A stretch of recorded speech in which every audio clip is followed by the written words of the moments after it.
25. Just wanted to make this quick video. I forgot. I got distracted yesterday trying to upload. We're trying to fix a lot of what I guess is an attempt to sanitize the internet of information. So whatever showed up on the last part of my note yesterday, I had to do to multiple images that I have on my Sir Sun gallery. I need to check that one every now and then because over the last like 5 years that I've been making those, they're not the greatest. Like I have to say, like I'm not the greatest 3D artist, but I don't care about for me, it's not about the medium. It's like the message behind the medium. I think it was Alan Moore that said, an artist doesn't, just make shiny, and I'm just my own version of the quote. He doesn't just, an artist doesn't just, doesn't give you what you want. They give you what you need. And so I'm not exactly capturing capturing divinity or doing anything too spectacular visually, but for me it's like an educational a chance, again, like I said yesterday, to take control of the narrative while there's a bunch of fascist Stasi technologically enhanced trash trying to portray targeted people as mentally ill, trying to use political psychiatry to neutralize political dissidents or victims of these technologies. And what's funny to me is I say political dissident as if this was happening in response to something, a protest I went to, or a something that I said online. It has nothing to do with that. My ending up on here, and also Professor Richard Liskovec's ending up on this program, was only because of how many degrees of separation we had from Arizona State University, period. That and homophobia. That's it. That's the only reason. I mean, aside from when he was still alive, he would subscribe to like Mother Jones and The Nation and, politically left-leaning. He would donate every, holiday to left-leaning organizations. The Lakota Sioux children, and actually, I think that's what might have put me on the map. And it goes both ways. The Democrats did this to the Republicans early on when they would, depending on who they would donate to, they would use it as an excuse to label you some kind of extremist and then just put you on one of these watch lists. But anyways, I really don't know. I'm not 100% with why they would throw me on here. I might have just taken somebody's fucking parking spot. Seriously, that's where we are with these technological abuses. It is so easy to do this to somebody now that it could literally be something as superficial as pissing off somebody that you had a 5-second interaction with online or in person, wherever. And so for me, I know that they've been surrounding me with phony friends and just Stasi trash for about 24 years. But anyways, I missed out. Let me get back to the point of this. I'm going to make this one short because I was supposed to be blending and blah, blah, blah. And I didn't get to do that yesterday. Everything took too long. And then I went to the gym and it was leg day and that like ate up all my energy. So I didn't get that done. So now I'm going to do it today. But I just want to get these few videos out there and then go over my audio files. Okay. So, as I've mentioned in yesterday's note, there is still this obnoxious sound in the house. So this is the unedited audio. And what I mean by obnoxious is the high-pitched squeal that's a product of the surveillance system being used. And it's important to note this high-pitched squeal because for me, what I've noticed just studying software-defined radio and what little I know, I'm not a signal engineer. This isn't something that I wanted to ever get into. Like I only got into this because I'm being bombarded with copious amounts of radiation so that they can surveil me. Now, one of the things I've learned is that the higher the frequency, the more detail you get out of the reflections coming out of the room. And you see that through those TSA scanners that penetrate through your clothes and let you see like your fucking pubes. Like that's how detailed they are.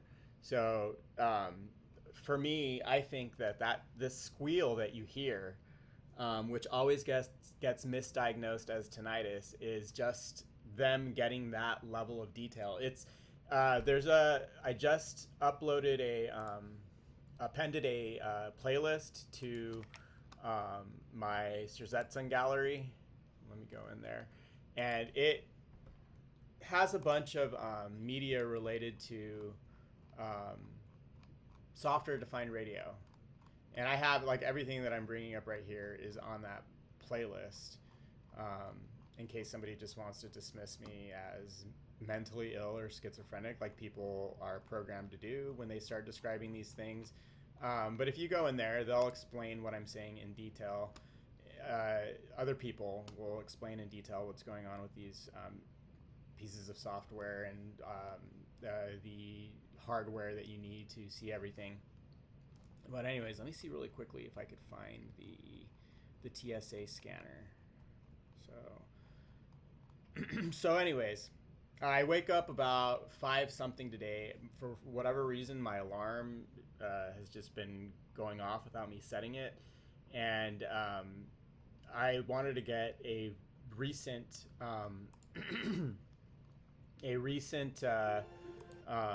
audio recording. So I pulled out my Zoom. You don't need a Zoom for this. So there we go, 40 gigahertz, 10 gigahertz. You can see the guy's pistol pretty clearly.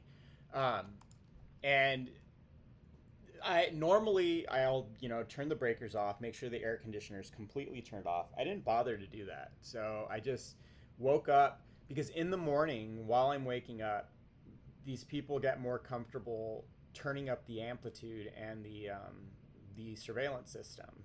So you'll wake up with a high-pitched squeal, and it doesn't seem to have the same oomph that it used to.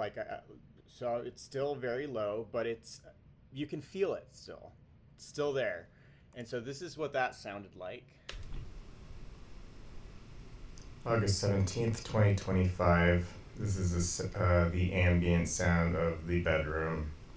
All right, so here's just the undoctored audio. Can't hear, it sounds like a normal recording. People would say, oh, that's just regular background noise.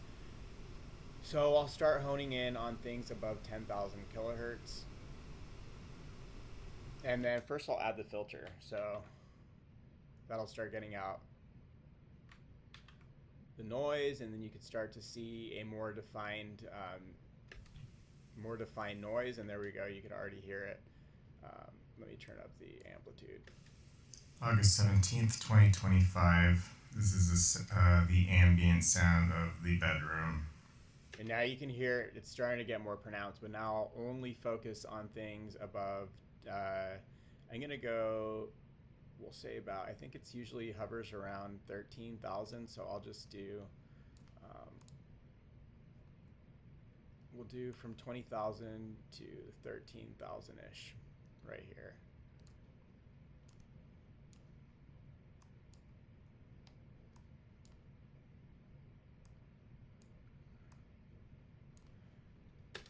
And now I'll turn up the amplitude.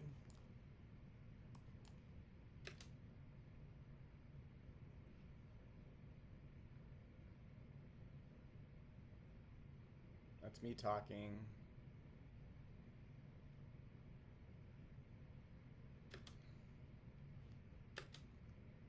I'll turn it up even more.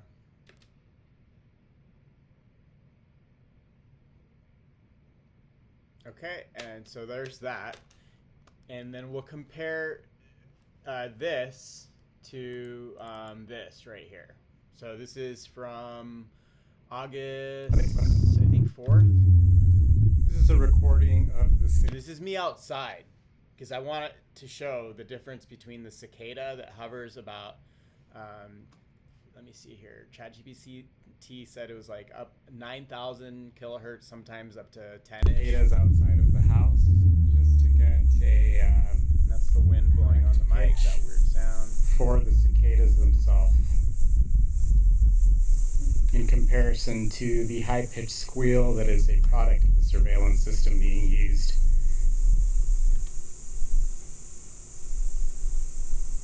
So this is the undoctored sound, and then I'll add the same filters. It'll start to get rid of background noise. This is a recording of the cicadas outside of the house.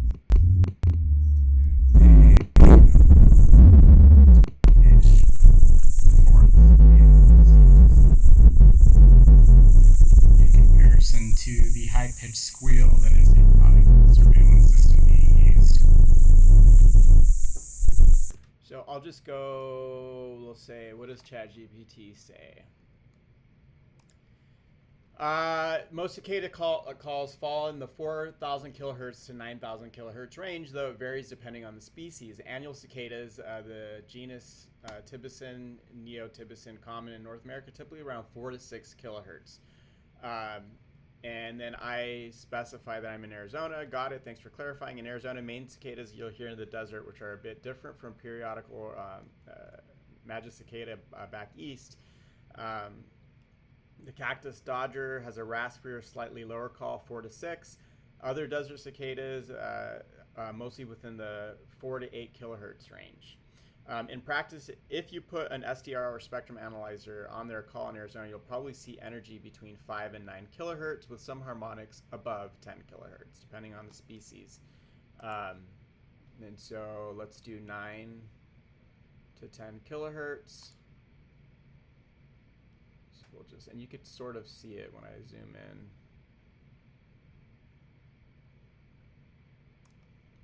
Whoops. 9 to 10. I mean, you can see that big old yellow. I'll turn it up. I'll just go right to where I'm not talking. So there's that. That's outside. That's during the day. Cicadas. I don't think you hear them at night. And so this is the thing I hear in the house. Clearly not the same pitch. It's not the same thing. You hear this in the house year round. Cicadas, no cicadas. When I saw like Glenn Greenwald bring up crickets, and that's what the media did, say that it was crickets from Havana, fucking stupid. It's not fucking crickets. This is the byproduct of a surveillance system, which to me just shows how complicit people that position themselves as being against surveillance abuses and the journalists who brought up Snowden and blah blah blah. It's a bunch of fucking bullshit. If you refuse to acknowledge the most invasive form of surveillance that exists, that is clearly violating my Fourth Amendment, all of my civil rights, cognitive liberty, it's toxic, so it's killing you too because of the extra exposure to the radiation. It lets you hear everything going on in the house. It lets you pick up on all of the emanations from all of your devices that you own.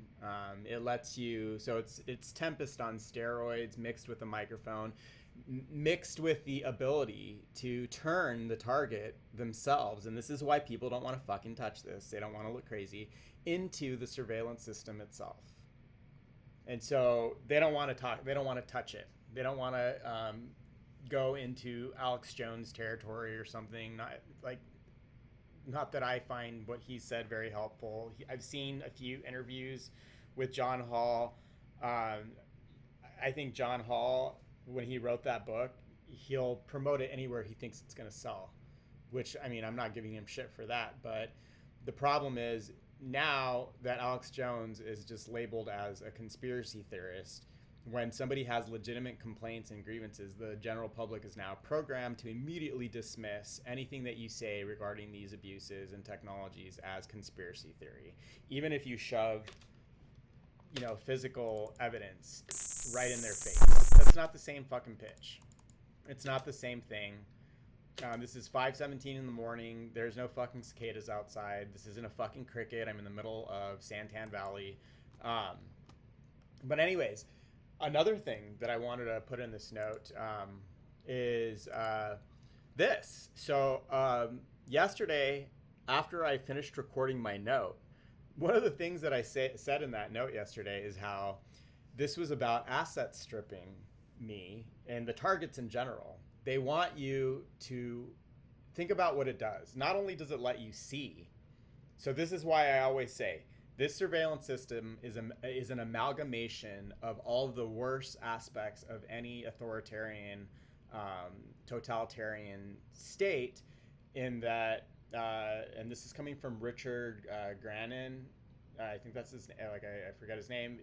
He said in a communist society, they'll try to use shame to get you to govern yourself. In a just straight up Nazi fascist place, they'll just put a bullet in your head if you don't go get rid of those Jews or put them in their concentration camps, or you ask too many questions, or you just don't listen. This is an amalgamation of both. And the evil of it lies in how, because it's using frequencies, and unless you go out of your way to measure and record with audio wise and with SDR, and it is very plausibly deniable, and it flies under social justice radar because of that. You don't see, and I don't give a fuck how harsh this sounds. When I use the word cracker, like I've said in my past videos, I'm not saying the word cracker itself refers to a slave owner who, upon seeing their slaves act up, would crack their whip. So this is what this is. This not only allows you to spy on the target, it allows you to maim them anytime that you choose, on a whim. Sometimes you don't have to be doing anything. You could just be watching something that they don't like. And this was something that was done to me for fucking years.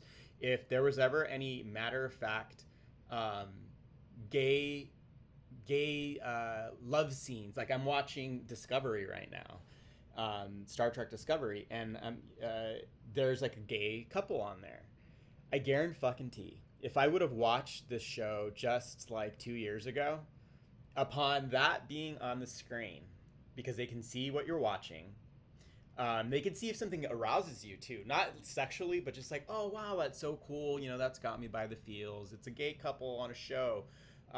So nice to be, included in the world. Because it's funny whenever I hear people say, oh, they're beating us over the head with it. I'm like, get the fuck out of here. All I've ever seen growing up as a kid is a heteronormative, heterosexual couples where, if you study film, you'll see that any kind of gay love scene, matter of fact gay love scene, shot for shot, line for line almost, if you put those two scenes together and you go to the board that gives the ratings, the gay scene is like using an F-bomb. Like, you have to limit yourself to 4 fucks in a script, and be very careful how you use gay characters, because it could land you R rating, or they'll rate you differently, even if it's shot for shot, line for line, the same exact thing as their heteronormative counterpart scenes. It's disgusting. So whenever I hear people, oh my God, they're beating us over the head with it, I'm like, what the fuck does that even mean? All I've ever seen my whole life is a bunch of straight people running around, holding hands, fucking, and whatever the fuck. And I'm not giving anybody shit for that, but I get shit on in my own fucking home. If I'm not even doing anything. I'm like watching a show, and this is something that was done for fucking years. I don't know what's made them back off. I guess they're satisfied now with the level of fascism that they've managed to integrate into society and just slow drip into the general public, that they're satisfied with that learned helplessness that they've pushed onto the general public. So maybe that's why, I don't know. Could be I metabolized something in my body that it took to make this work really efficiently, and where now it's gone. I don't know. I wish I had answers. I wish one of the pieces of trash involved in these programs would finally grow a pair of balls, see how they're ultimately going to end up in a Nuremberg 2.0 situation. And so their best bet would be to say, maybe I should, fess up to at least one or two of these people. and not in the watered down, controlled shit way that I see people like Giordano doing. Like, I mean, I use his media, but I have yet to see any of them reach out or interview a to a real targeted person who's been really fucking attacked. They don't ever bring that shit up.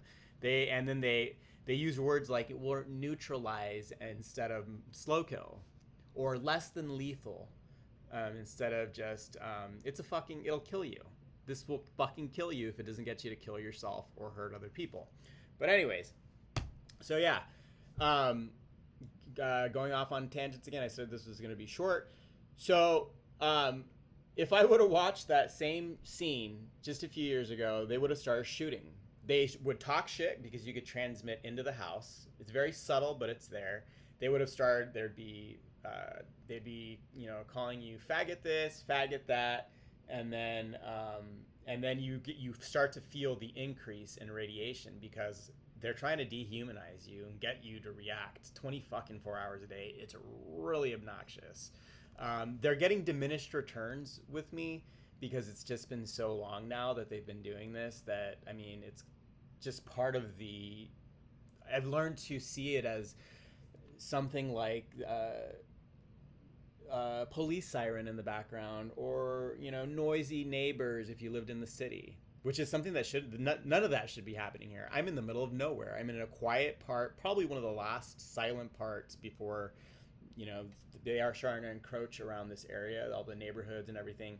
But this isn't like when I was living in Tempe. Like, it should be really quiet here, even though there's a lot of development going on around me. But I've come to just look at this like, oh, well, this is just going to be part of the landscape, the urban sound pollution landscape that you get now for me, for a targeted person. So anyways, I finished the video, and then I see this. So she just kind of confirms how all of this is to strip you, so you're being asset stripped. They want you to end up with nothing. They want you to look mentally ill so that they could go in and do this. After 9/11 called Total Information Awareness, where basically they wanted to install a pre-crime system in the United States, and in order to stop terror attacks before they happen and all of this stuff. This is what's disgusting to me, to stop terror before it happens. This is not about stopping terrorism. I always bring up it was Richard Lighthouse. He said there's only 180,000 known or suspected terrorists throughout globally, and there's no money in that. There's no money in only 180,000 actually known or suspected terrorists. You could fucking take care of that really quickly if you wanted to. So it's a supply and demand dilemma where you have to now manufacture crime. You have to keep everyone in a state of civil unrest. You have to have everybody fighting each other, and you have to manufacture crime, and then have enough morons and ignorant people who feel like, oh, they're fighting crime, and they set the situation up so that there's constantly some kind of conflict somewhere. And now that same business model that the military-industrial complex has globally is being used on civilians within the country. And of course, everything that you've externalized, when it starts getting turned inward, when that same behavior gets turned inward, you're in a fascist hell state. Period. You're living in a fascist fucking hellhole. So she brings that up right here, and this isn't to prevent anything. In fact, I would argue that once they do see a genuine potential threat, they're gonna let it go through. They want it. They're like, oh my god, how much they like. What is it that they're banking on tragedy, on the severity. How much of a oomph is this how much is this gonna scare the general public so that they're okay with giving up their rights and their privacy and letting a bunch of psychopaths encroach on their bodies, because that's what this ultimately is. It's about getting into your not just your house, like they're already doing through your devices that you carry on you, through a wireless system that can see every fucking biometric, everything. You don't need a phone for this. You don't need a fucking Apple Watch. You only need a beating heart and a nervous system and a brain for this level of intrusion to happen, and the radar system. That's it. And they desperately want to use this. And so what do? You have to make everything a crime. You have to you wait for there to be something big on the horizon, and hope that the people follow through. So please don't insult me when you say this is about preventing shit. This is about manufacturing crime, keeping prisons full, because it's an industry. It's a fucking industry. There's no money in peace. Right. And it was defunded by Congress because they rightly pointed out that it would erode Americans' constitutional rights and eliminate the right to privacy entirely. And so they defunded it, but they didn't get rid of all of its programs. And then the guy that was running Total Information Awareness was this guy that was the top official in the Reagan administration, arrested for Iran-Contra, and he was pardoned by William Barr when he was Attorney General the first time.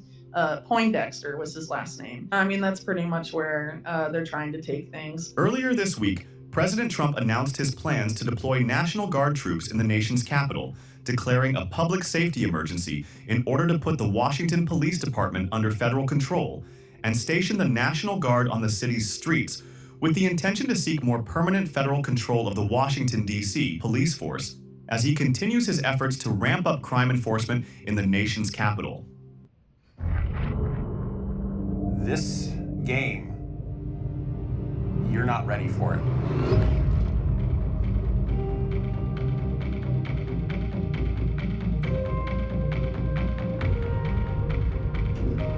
As soon as I walk away... Many are outraged by this, suggesting that crime is statistically down prior to President Trump's deployment. Investigative journalist Whitney Webb believes President Trump's deployment has nothing to do with the statistical facts about crime, but has everything to do with their ultimate agenda. In an interview with the Savvy Sabs podcast, Whitney Webb detailed the long-term surveillance plan that is being implemented little by little under the disguise of keeping us safe. Webb suggests that ultimately, Peter Thiel and Palantir have a heavy influence in this new surveillance state that will go far beyond Freedom Cities, but will intrude on every aspect of our lives, with the main focus being on our health and finances. Which is basically, privatized government, but you're privatizing the state, but you're not you're not removing the authoritarian capacity of the state. So you're basically taking the state and then just making it a corporation, and the CEO runs it like a dictator. This is the ideology of Curtis Yarvin, sort of the house philosopher of the Peter Thiel network, who honestly, I mean, it's kind of crazy. Like during the COVID era, a lot of people were outraged by the World Economic Forum and Klaus Schwab and you'll eat the bugs and live in a pod. And Curtis Yarvin has some quotes where he basically says that the humane alternative to genocide is to force people to live in pods and wear VR helmets and Yeah, so of course we need to get him out of that house with his name on the deed. I didn't have a mortgage. The previous victim, when they murdered Richard Liskovec, he left me everything. He was a calculator. He was literally, he knew how to throw shade. He was the ultimate, this is the ultimate calculation. He's like, okay, they're trying to kill me. I can't say anything because I don't want to look crazy. He was 86 years old. He's like, I'll just leave everything to him in the hopes that he'll get revenge for me. And then here I am. But they turned up the juice for me. I think he was in his 80s, so the cancer killed him really quick. But for me, all I've gotten is the thyroid nodules, and I think I can't be 100%. I need to go get another checkup to see if they've grown or shrunk or if they're the same. But I think it's been a real problem. I think that they, for years, have been used to going after older people. As soon as you have gray hair, as soon as you've been diagnosed with a chronic disease that affords implausible deniability, they will turn up the radiation and they will start harassing you more. They will start giving you more shit. So for me, it makes sense that they had to turn up the juice like they did for me because he left me everything. And that was a huge it was a huge conflict of interest there to have another guinea pig. He dies, they put me in his place, but normally the person that they target is within a situation where they don't have the means to run around. All that house that I inherited ended up being was like a cushion to the blow of the financial burden of having to run around trying to escape the inescapable, through the collisions that they stage. And those people still live down the road and nothing ever happens to them. They get a slap on the wrist and their DPS and local law enforcement help them. The having to move over and over, that's expensive. The lockdown in 2020. So I saw the house in the condo in San Antonio. I come back here, couldn't get work until like 2022. No, there was nothing. And then now the situation that I'm in, everyone can't even find, if you look for work, good luck finding something. You would have to make about $66 an hour to have the same opportunities that your parents had. You'd have to make $66 a fucking hour to be able to afford existing the way they have, being able to buy houses and shit. So that's not going to happen again. That's all gone. So it all makes sense that they would want to strip away my assets, have me try to explain myself to a bunch of really dumbed down civilians in the hopes that it creates a track record of mental illness to try to get rid of me. It's all part of this big, elaborate Nazi plan. Retain them and keep them fat and comfortable. I'm paraphrasing, obviously, but I think they ultimately do want to usher me into one of these freedom cities where you're in subsidized housing, brought to you by Amazon or some fucking corporation, where you're being watched, where everything I'm complaining about that I'm telling you is toxic. They can shoot you anytime they want. You start to act up, they attack. You don't do what they want you to do, you might not be able to pump gas that week if you even own a car at that point. Or if you might not be able to buy a bus ticket, and they already do these things in China. So don't fucking think that this is impossible. They would never do that kind of shit here. Don't be fucking stupid. If they're willing to encroach on your brain and your body and your personal space, keeping your debit card from working so that you can fucking pump gas at the gas station or buy a bus ticket, you think that they're not going to do that kind of shit? They will find any way, now that they could see you on such a granular level, to make your life miserable and then deny it when you complain about it. That's what these technologies allow you to do. This is the fascist, crowdsourced totalitarian hellhole that they're constructing around the rest of the population. I'm just sitting back at this point with some popcorn, watching it all play out exactly like I predicted. But this is one thing that she's going to bring up here. I still hold out and have hope that the pendulum swings both ways, and once the shoe's on the other foot, imagine what's going to happen to you when somebody like me has access to everything and remembers all of your fucking faces, and these are things that I actually has all your faces, all of your addresses, the crimes that you committed, and then the added bonus of these technologies being so advanced at this point that they're able to come at you legally in a way that it normally would. One of the things that these people count on is to keep you in court for a long, long time. And one of the things that's not going to happen anymore is having to wait for tons of information to get sifted through. They don't have that luxury anymore. So everything, all their crime. Oh yeah, and of course the luxury of being able to lie. You're creating a transparent society while committing crimes that have no fucking statute of limitations. So think really long and hard about that. I always have to repeat that in every fucking note that I make every day, that I see it get worse and worse for everybody else, for all the moron civilians that I've been trying to explain myself to in the last 9 years, going on 10 in September 10th. What's going to happen? You're going to end up getting caught. You're going to be like the Nazis after the war was over and they lost. You're going to have to figure out ways to drown yourself in alcohol and deny reality, and also live with the hell reality that I live every day, that you're not going to be able to lie your way. Not that I have anything to hide. You have a body count. You have a body count. When you attack me, now you are the definition of a serial killer. You are the definition of a serial killer. You go after a specific type of person, you prey on a specific type of person, and you have a body count that, according to one of your own developers, Robert Duncan, rivals the Holocaust.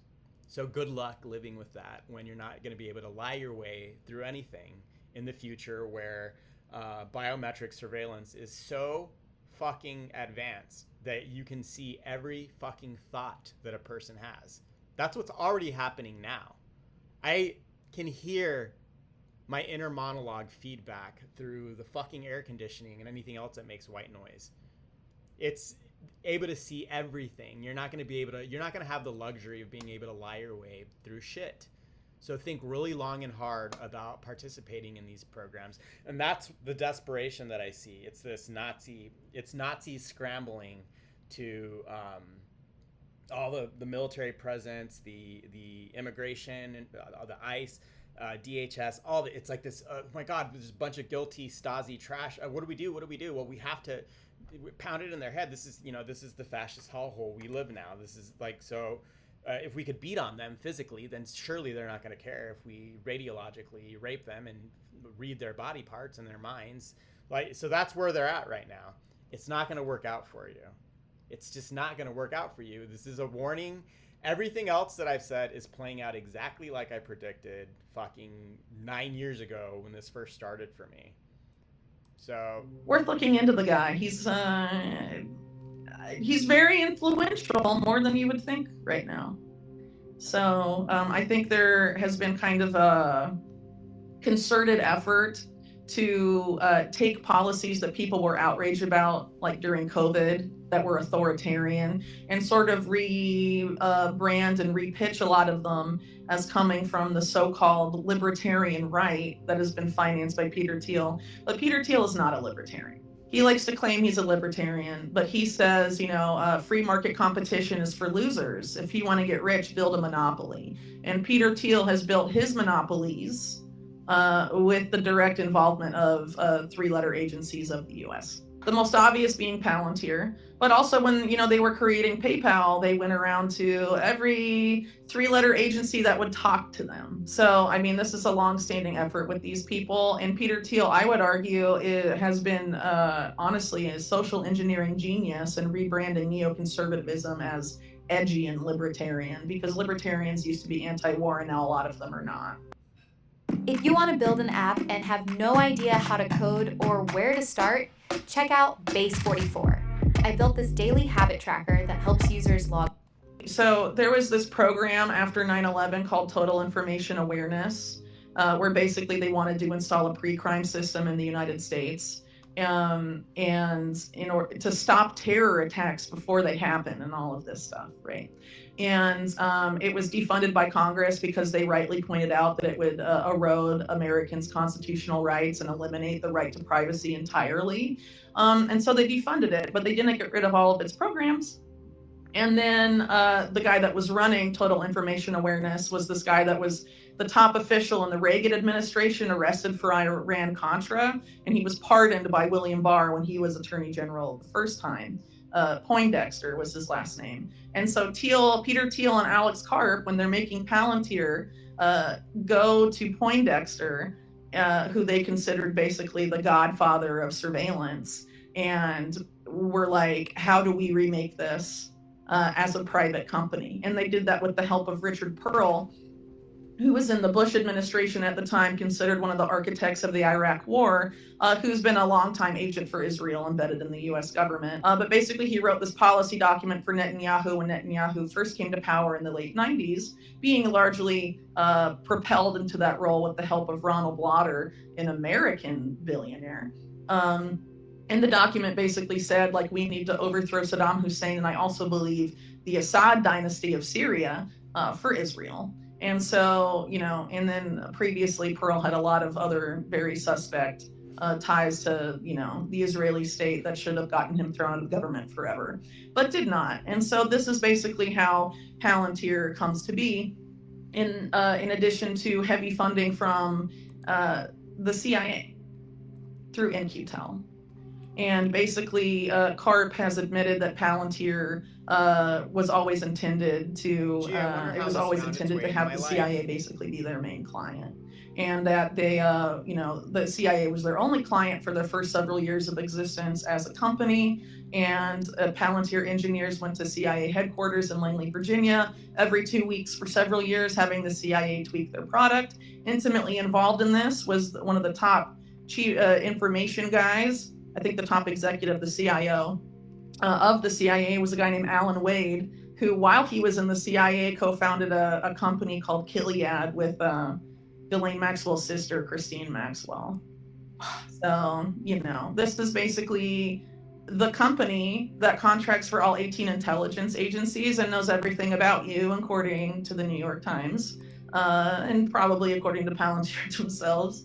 And Trump has been openly building databases on people with Palantir. Of course, most people know that they're doing that with ICE, but the administration announced not that long ago that they're doing it for everybody. And Palantir also manages all of your health data because they contract extensively with HHS. So, this is very concerning for a lot of reasons. One point on that I would point to is how Trump in his first term, there was the spate of mass shootings, I believe, in the latter half of 2019.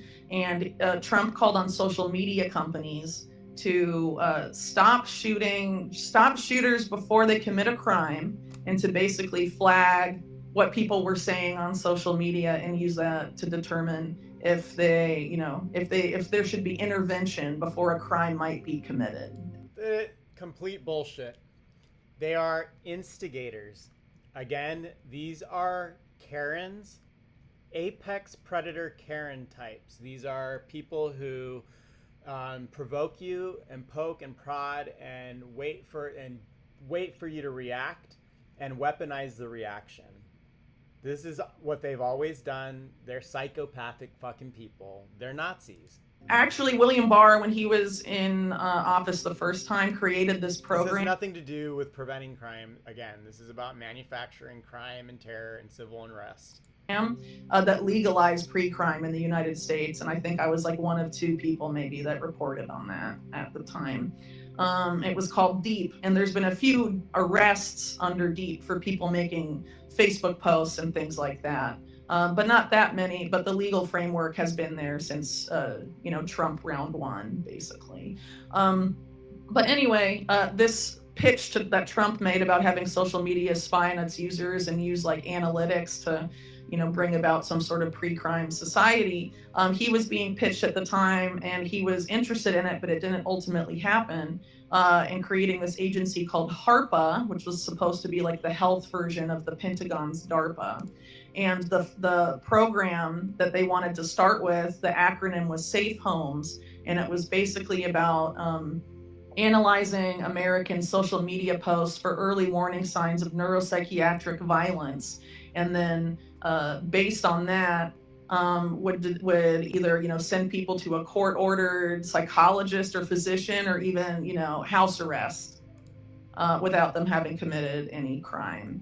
So now that we have big tech even more intertwined with Trump round 2, people should really be paying attention to this stuff, especially now that Palantir, especially through the DOGE, formerly led by Elon Musk agency, has sort of embedded Palantir in even more aspects of the government than it was in before, including like the IRS and, mortgage stuff like Fannie Mae and all of that, all have Palantir now. And then basically giving them the keys to the kingdom with a lot of, data that the Department of Treasury has about your finances and the IRS and all of that. All of this is going to go into this master database, and the goal of Palantir, just like it was with total information awareness, is about stopping crime before it happens. It's pre-crime. And Palantir did that, for a few years, several years, in police departments around the country, piloting predictive policing programs, which is pre-crime, and mainly low-income minority neighborhoods, starting off in New Orleans. Yeah, I always say the house that I inherited sometimes depending on, because Richard only gave me very ambiguous comments in the hours before he died, and he succumbed to his cancer. He said people are going to try to take everything. He said you don't have to live here, and then almost like him, and also the person that put together the living trust. He's like, the lawyer that did the living trust. He's like, are you going to live there? And then Richard, before he dies, you don't have to stay here if you don't want. Like, almost like he was trying to tell me to get the fuck out of there, because he knew what was going to happen. And he told me people are going to try to take everything from you. But depending on how much he knew, I don't think he ever. I wonder if he was complicit and he knew how much they modeled the Pruitt-Igoe experiment after what I was living.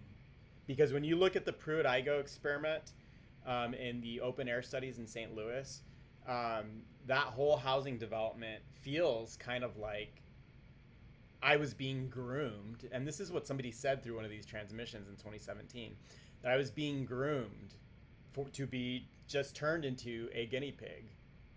The 10 years I was at that university, inheriting the house, it was always meant to be a controlled environment where they would hope that I would never be able to be financially independent enough to be able to have to be able to pick myself up again if they were to take everything. And that's what Pruitt-Igoe looks like too.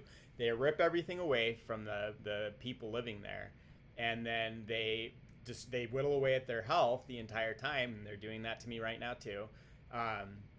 So it really makes me wonder if Richard knew what was going to happen to me, but he just couldn't. He didn't know what to say, because he was also being fried by it too. You're being held hostage in a lot of ways. So. And now you have other companies besides Palantir that do this. There's one in LA called Predpol. And they have an accuracy of 0.5%, and they haven't gotten rid of the contract. So it's not really about better, more efficient policing. I mean, that's what it's going to be sold as. What do you think of Whitney's thoughts here? Let me see here. What do you think of Charlie's thoughts? The movement was begun by a scientist who discovered stands for Future Attribute Screening Technology. And what this is pre-crime. Now, they talked about this a lot for a very short period of time, and then it just went poof. They were studying me in that house to feed some kind of data set to be able to screw an entire demographic of people. And so they're very homophobic.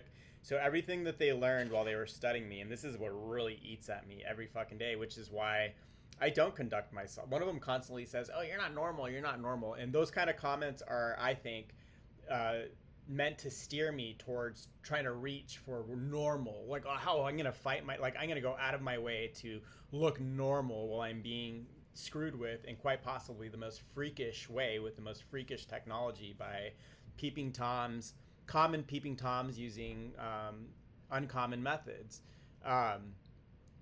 So I kind of refuse to. I stay to myself, but they're always saying that, and it eats at me to think that everything that I do, my reactions to things that I watch, how I shop, all of those things are being weaponized so that they could figure out ways to control an entire demographic of people.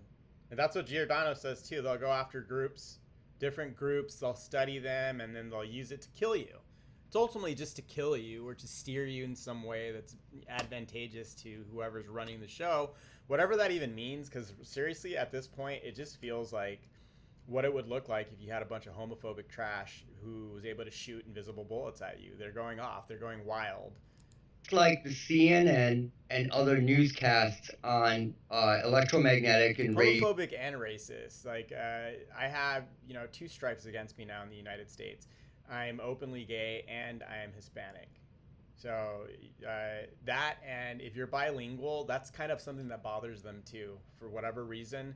While I'm at work and they hear that I could potentially be, a problem in how I'm able to communicate these abuses in more than one language. And that's a huge problem, which is why it eats at me whenever I see people running around conducting themselves like they're still in a normal situation, and they're here illegally, and they're running around with their phones on.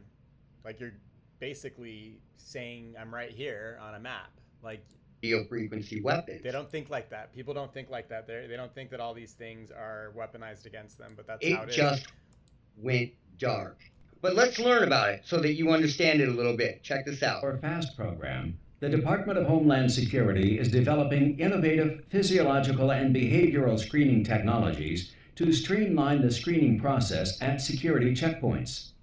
In support of this program, Battelle has partnered with industry leaders Farber Specialty Vehicles and Draper Laboratory to design and develop a portable research facility for the development and demonstration of innovative security screening technologies, the FAST Demonstration Laboratory. The mobility of the FAST Demonstration Laboratory allows security officials to quickly and efficiently establish security boundaries at any location, making it useful for everything from large sporting events, border crossings, or airports.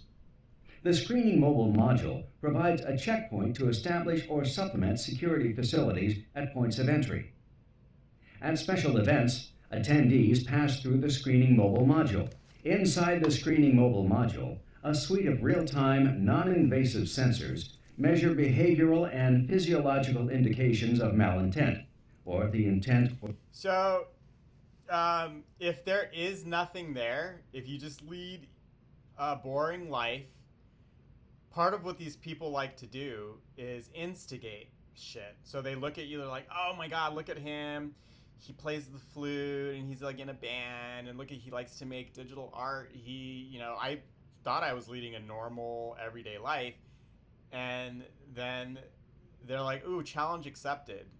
And then they start frying the shit out of your house with so much radiation that you can't sleep. They run you out. They have a bunch of trash follow you around in cars, show up like Stasi in the businesses that you frequent. That's what they're there to thwart, your terrorist activity, saving money at Costco or going to the gym. Like, they'll seriously send trash wherever you go to pretend they're on the phone and point their phone at a 90-degree angle, or put on shirts that say things that are meant to piss you off.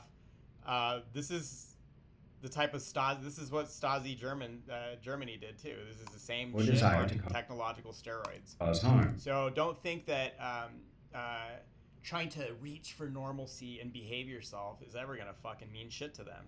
That just means now they're gonna turn up the juice.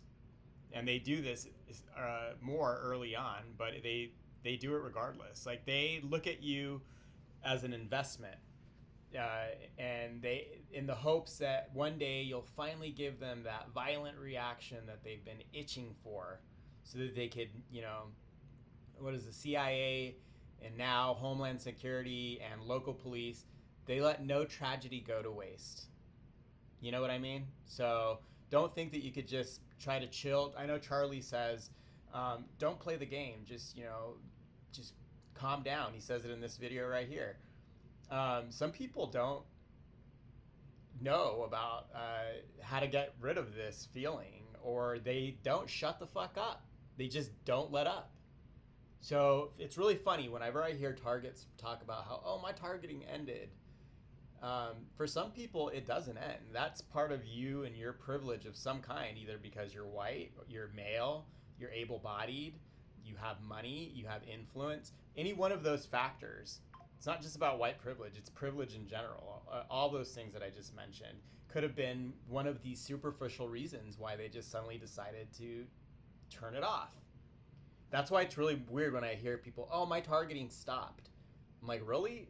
So these people who have an unlimited amount of electricity to shoot towards these radar systems suddenly just decided to delete your name off of a list and stop surveilling you. They may have turned down the amplitude, but I think more likely than not, they could have just turned down the audio surveillance harassment, and they turned down the amplitude so the person feels like they're not being targeted anymore. And I think they do that early on too, to people who are like, oh my God, my house is getting hit.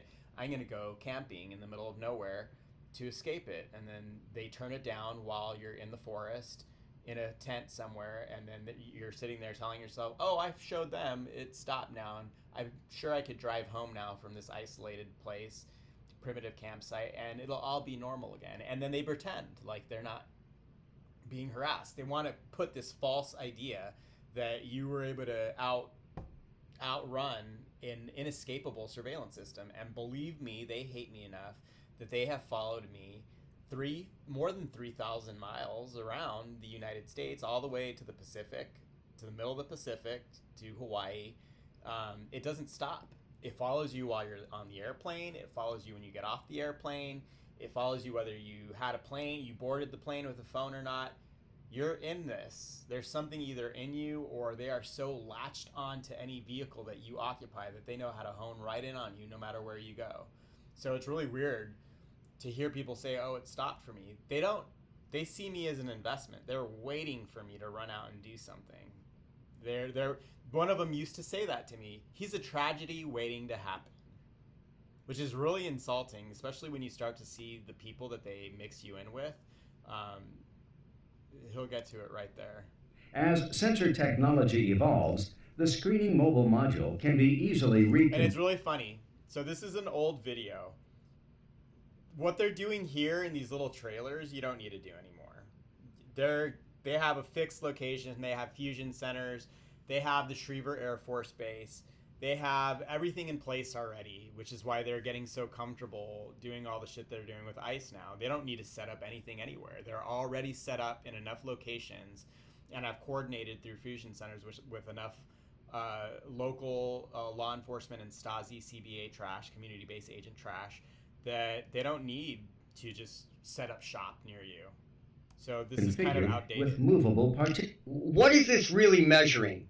It's measuring blood pressure, breathing pattern, pulse rate, stress level, all of that, and even things they don't want to talk about, subvocal speech, other things. And you can do this with practically nothing. With a 0.50 hertz signal sent through the electrical grid, I can monitor your breathing patterns in your house. So the world is the research center. These signals are everywhere. And this is exactly what we are dealing with. I've always said, first and foremost, this is a surveillance system. It's weaponized, but it is a surveillance system. And I'm going to explain this to you in depth, but I want to show you something really quick. This is a guy from the Green Bay area, just a dude in his basement with a laptop and with some stuff, some equipment laying around, who has created the 0.50 hertz frequency to monitor breathing in a room. And he actually monitors his own breathing. It's very short. I'm just going to play it for you. It's just an example.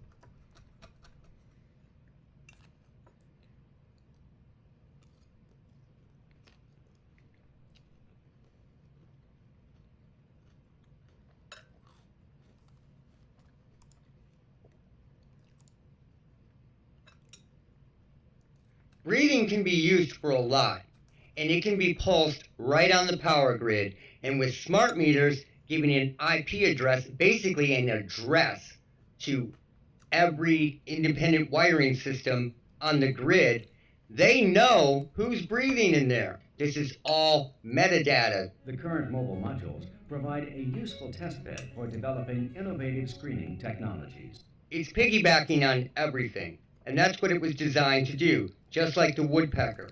And all this data is going to and fro. But it gets a lot heavier than this. So the trailer and the cameras were never needed, never necessary. These are frequencies that are riding on the grid, Wi-Fi, smart grid, and piggybacking.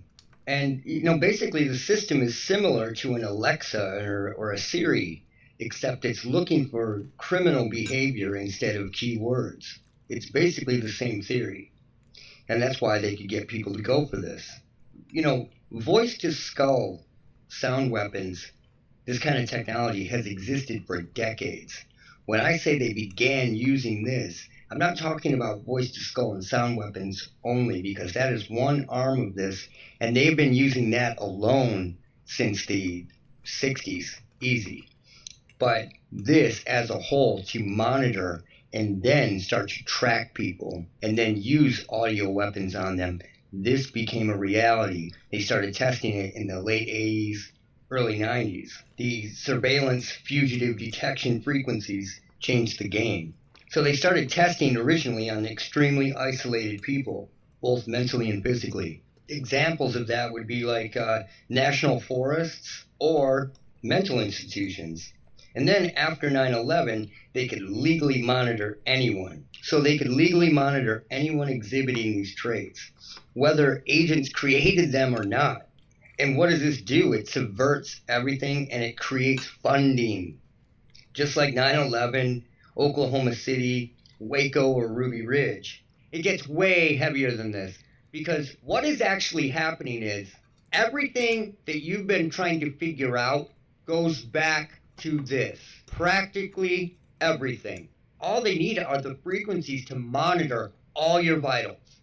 All your vitals, your movements, everything. And let's be sure that you totally understand what this is. This is a system that is designed to catch criminals, fugitives, and somebody who may be attempting to commit a crime by their stress level, by their body language, by their vitals, by breathing pattern, by all this different metadata combined. Now, let's talk about you. When you talk to people and you read emails and you read these stories, eventually you begin to boil it down and boil it down and boil it down. And you realize that there are only a few different scripts. It's like Mad Libs.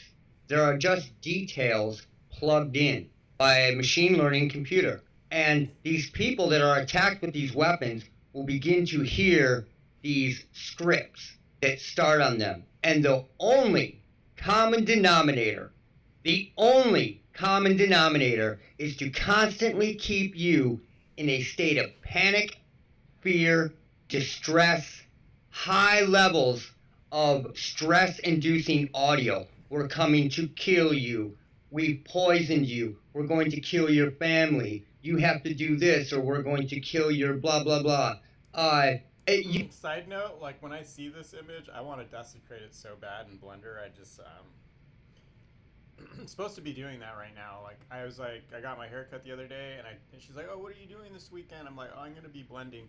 But then I end up, shoving a bunch of time doing this because it'd be really nice to finally have a normal day where I'm not being harassed by a bunch of Nazi trash with these fucking surveillance systems. You name it, if it's bad and stressful, it is. Like, I do enjoy recreating old 2D things like this. Man, the things that I can do to this, though, just like, to throw it into my Surzetsun gallery, it's really disgusting. Like, there should be a bunch of slaves and dead, put some ice. I should, like, really bring this one down to our time. It would fit in perfectly with all this shit. It's disgusting. So, is there anything else that I wanted to bring up in this? Okay. I mean, the two things are linked here. Do you think I just thought it was really funny that I made that note and then she came out with this, like 5 hours later. Deployment of the National really Guard. Nice. So at least I'm not alone. Nobody stares at anything that I make, but these things are just for my own. They're my own notes, my own attempt to control the narrative about the situation and not be looked at as a crazy person, but somebody who was experiencing a very unorthodox form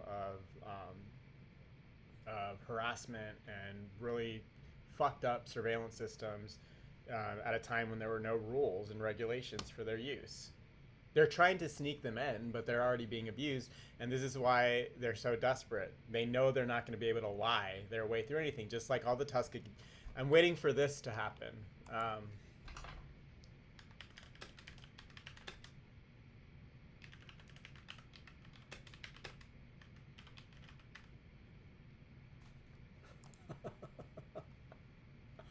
I'm waiting for this. Some version of this to happen here while I'm still alive. Now that's just tasty. Not the Rainbow Burger Meal. My voice. It's creative.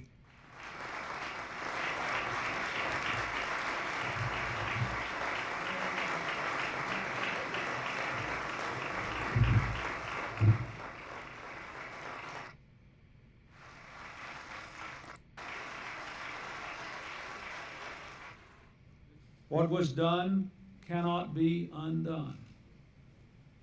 They waited fucking like 25 to 50 years after the fact. But Most of them were dead. Fuck you. You're not going to have the luxury of 25 to 50 years like they do with every other one of their fucking experiments. We can end the silence. Like, you need to pay me. Like, bitch, better have my money. Like, these people took 2 homes, drove into multiple cars. Now I have to have these nodules removed from my fucking thyroid, and the technology does exist to do that. You're paying for that too. The time, god damn it, the fucking time I've lost. Like, I should be hyper focusing on just digital art. That's it. None of this anymore. I don't mind throwing things into my gallery, but this, I guess that's what it is, just to be in a fascist hellhole where, and also part of what they're doing to me, while they do manipulate my vitals and they manufacture all these mass shooters and try to stir up civil unrest, it's a big distraction. It's Operation Chaos all over again while they're committing genocide overseas in the Middle East. All of it. It's all disgusting. To the person. Like, Why? I hope that I run out and do something stupid so that there's like a 15-second segment on the news that just gets wiped over for some stupid Reddit post or cat video in less than a minute. It's fucking ridiculous. It's pathetic. Why is that? They were willing to throw away my entire life and throw me on one of these experiments over nothing. It's disgusting to me. Happening. Think about it. Why is that happening? This is a system that was weaponized without the good guys' understanding of it. And it was slipped by people under the premise that, oh, if it's only going to pick up bad guys, then I'm cool with that. It's not surveilling everybody. It is looking for... It is surveilling everybody. The thing I still don't know is how much of a biological or chemical agent is required for it to be weaponizable to the point where you end up like I was from September 10th of 2017 to January 24th of 2020, 24,408 hours of ridiculously acute attacks on my heart, where you could just, it feels like your heart is being squeezed remotely with electricity. Specific behavior, specific... All it ended up turning into was, these thyroid nodules, or I have a tumor that I just haven't, had diagnosed yet. Vitals. And that... I might have a glioma or two, but, was the excuse to put it into place. So... It definitely has had an effect on my hormones. I could tell the difference, so... What if you can turn somebody in to somebody who behaves like they have malintent, like a criminal, like a fugitive who lives in... Yeah, and this goes back to what I said in the note from yesterday. They can make you pee. They can make you act. You're acting under the influence of multiple things now in your environment, not just propaganda, not just the shit that shows up on the phone that you're constantly swiping at, but not just the chemical soup that we're swimming in and eating. This one was disgusting to me, this fucking image right here. It is also the electromagnetic radiation that is affecting your biology while you're swimming, while you're being, targeted. And even if you're not, like, I always wonder how large of an area is being affected, and how are they putting people to sleep in are they making them docile, sick, giving them cancer, just throwing so much radiation at them that it's just affecting their behavior. like like Gershicker's monkeys. Like they're pacifying whole groups of people, or they're agitating whole groups of people to get them to fight with each other. In fear of other people, on the run. That is exactly what they are doing to these targets. So this system was put in place under the premise that it only picked up bad guys, but they are turning people into having the behavior of bad guys.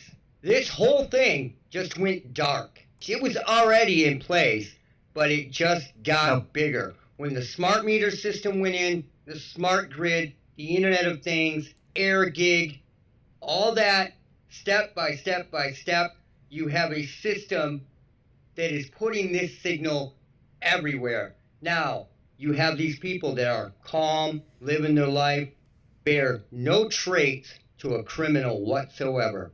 But strange things begin to happen. They start to get an artificial tinnitus in their right or left ear. Things begin. And again, it is artificial. Like, this is. If I ever went to a doctor, I did go to Dr. Chang in 2017, and he said I had tinnitus, and this hadn't gone overt yet. So I was like, I guess I have tinnitus. Thank God now I know what's going on. And if I ever go to a doctor now, I'll show them everything that I have and say, no, you're going to diagnose me and approach me, and you're going to take into account these environmental factors, or you're going to give me a misdiagnosis, and I don't fucking accept that. You're not going to give me medication for something that I don't need to be medicated for. And that's precisely what's going on here. This has been very lucrative, I'm sure, to psychiatrists, psychologists, doctors who are giving people multiple, fibromyalgia. You don't have fibromyalgia. You're swimming in radiation, and it's probably making you fucking sick. You're eating shit that is making you sick, and the doctors don't know. Fibromyalgia is a really, it's a cop-out diagnosis when the doctor basically is like, I don't know what you have. I don't know what you have. We'll call it this. This seems to capture an overall, which is why it's one of those, like Lyme disease, one of those diagnoses where it's really hard to finally get that diagnosis. It's like, oh, we've checked everything. We don't know what the fuck it is. Let's call it this, and then throw this pill at you. But this isn't tinnitus doesn't get recorded by an external device. I'm sorry. You're living in a fascist hellhole, and you better fucking make sure you keep your doctors and the police in check. Into change. They start to get zaps and pulses, and someone has to be doing this, so they begin tearing their house apart, looking for, whatever's been hidden in their walls. They figure logic. And by the way, they're laughing at you while they watch you. Oh, this is what they used to do with me. It's not in the air conditioner. Like, I'd be pulling the air conditioner apart because you could hear it out of the vents. I'm like, oh, maybe there's a speaker in there. Brett, my psychotic ex, put something in the air conditioning vent. Maybe it's in the drywall. You start fucking cutting away at the drywall, and then what happens? Some pig shows up. Are you spiritual? Like, are you spiritual at all? Like, just stupid. Why is they look around? Why is there a hole in the drywall? Why is the air conditioner, got a panel pulled off of it? They didn't see that because it's on the roof, but everything else, you look suspect, and you're looking for the transmission the entire time. That it has to be close to them. And they're laughing. Not realizing that it is a weapon that the is entire fucking time, like fascist Nazi pieces of trash that they are.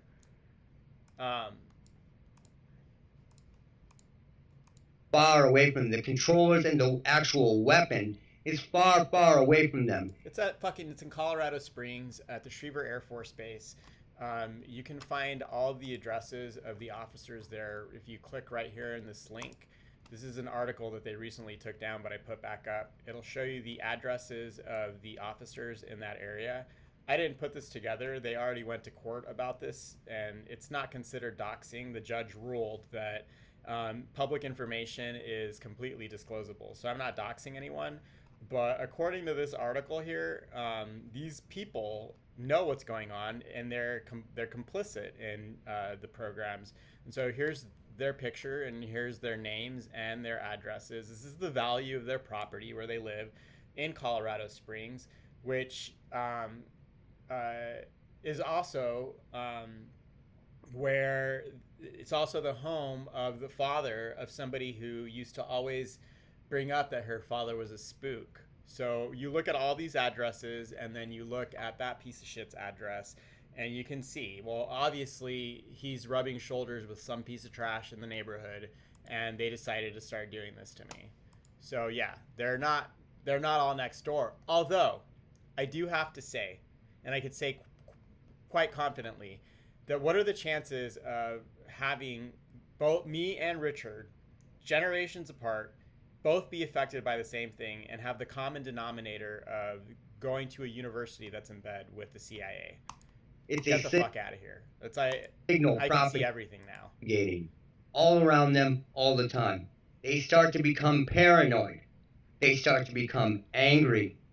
They start to look around in public and carry the demeanor and the breathing pattern and the stress of somebody who has malintent, a criminal, a fugitive. Because they want to know how they can take a normal person and turn them into a criminal, someone who is detectable, or a Manchurian. And this is how it is working.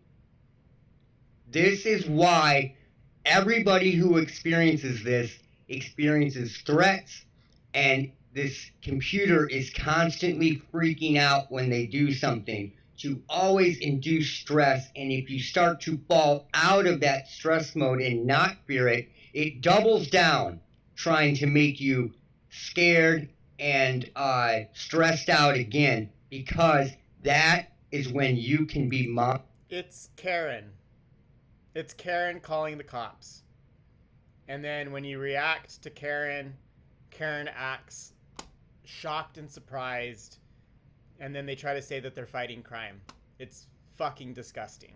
Monitored. When you are behaving like a criminal or a fugitive, it is turning you into an artificial criminal, fugitive, or someone with malintent. This is what it's doing. And that's why there's all these stress factors. So if you just chill the fuck out, you are done with the game. This not only does everything that I just talked about, but this subverts everything. It subverts medical information. It subverts criminal information. It subverts everything. And here's what I'm talking about. This is a lecture on active shooters. Who fits the profile of an active shooter, and what does an active shooter look like? Well, you have this collage of images of these people. But there's a problem with this. This guy is giving a lecture on this information, and he fully believes that it's real. But I am telling you, half the people in this collage have 100% been hit and turned. What do you think happens when you give this kind of technology to a CBA, to a community-based agent, neighborhood watch, InfraGard type? What do you think? They go wild. The phrase may be new, but Karen-like behavior has been a constant in this country's history. If you react, this is what they do. Oh, we were just protecting you. I don't care what you think I'm acting like. So yeah, None of these women are you try to act calm and collected, and they do exactly what he just says. They just turn up the juice, and they do it all through the walls. While you're by yourself, if there's a witness, they don't give a fuck. I brought up in the other note how there was a fucking toddler in the house. They don't give a shit. They don't care. These are fucking Nazis. But to many people, they embody a certain persona in American society. A white person who uses their status and power to threaten or humiliate people of color. And again, these weapon systems bring that asymmetric power dynamic that they've been itching to get back from the time that they had their manifest destiny bullshit going around. Like, they've been itching to go back to this. Like, they want to feel like they're so pure and advanced and superior and supreme, And so it makes sense to me that these types, now that they have this technology at their disposal, and you are going to fuck around and find out that all the Chinese people have been making your parts for fucking decades now, and they're going to turn around and probably start doing the same shit right back to you, just like the fucking white girl in Guangzhou, the diplomat. You're a moron. There's like 2.5 billion of them. There's only 331 billion of us. You're fucking stupid. The average human being is a 27-year-old Han male. What do you think they're gonna do to fucking Karen if you don't learn to behave, bitch? Don't be fucking dumb. Fuck around and find out. That's what I'm waiting for when I see these things playing out. I'm like, just get the popcorn, take your fucking antioxidants, and try to fucking live for the day that you see your shitty version of an apology and that they get the big sure enough and they get consumed by their own technologies.